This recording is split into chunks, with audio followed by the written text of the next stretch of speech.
Mga ka-universe, may bago tayong yung togi ako. Nabitin ako kasi 10 lang na gawa ko. So ngayon, inulit ko ulit. Kaya ito na siya, madami na akong nagawa.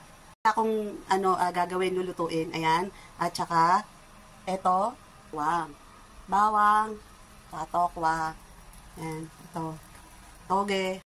Nakaready na yung ating mantika, kawali. So maglalagay na tayo ng mantika. Wait lang ha.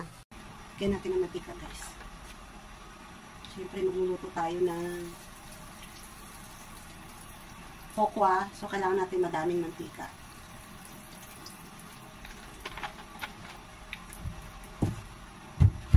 Dahil mahirap lang kami, ang mantika namin. Kakaiba. So, yun. Lagyan na natin si tokwa kasi mainit na yung mantika.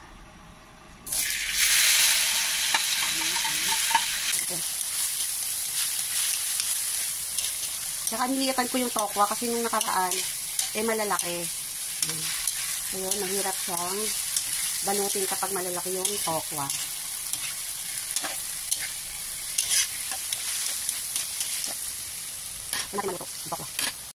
Ayan siya, mga ka-universe. Nagluluto ng ating tokwa. Ayan. So, ayan si ating tokwa. Konting kembot, maluluto na siya. Yan na guys, nailagay ko na lahat kasi hindi ko na siya na-videohan kasi ang hirap. Mahirap pag isang kamay lang yung tapos yung isang kamay gumagana. Ayan po. Ayan, nalagyan ko ng karot para siya, may kulay-kulay. Siyempre, lagay na natin si tokwa kasi medyo luto na, madali na maluto itong toge. Ayan na. Haluin lang. Nalasahan ko na siya.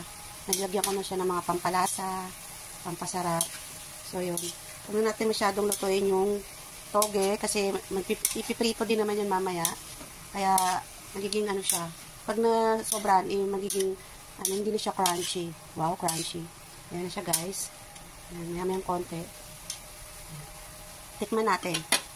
Tikman natin, guys, kung okay na yung panlasa natin. Tikman natin. Ayan.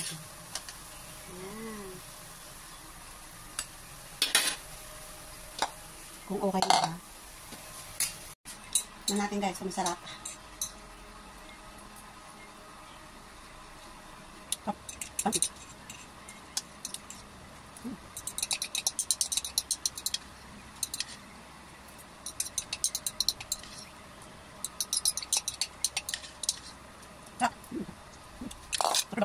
Ano siya guys, pinapatulo ko lang siya kasi may tubig-tubig. Baka malanto tayo. Yan, yummy.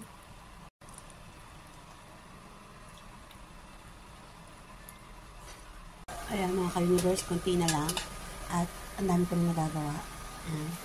May natira pa. Tapos may merienda pa. Magawa, may merienda. Ay guys, sa mga magawa.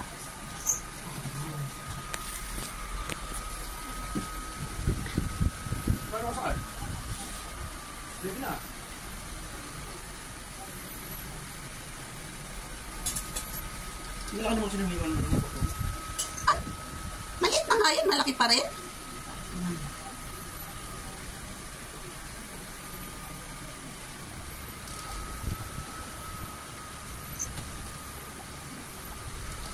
Baka nabigyan ka na.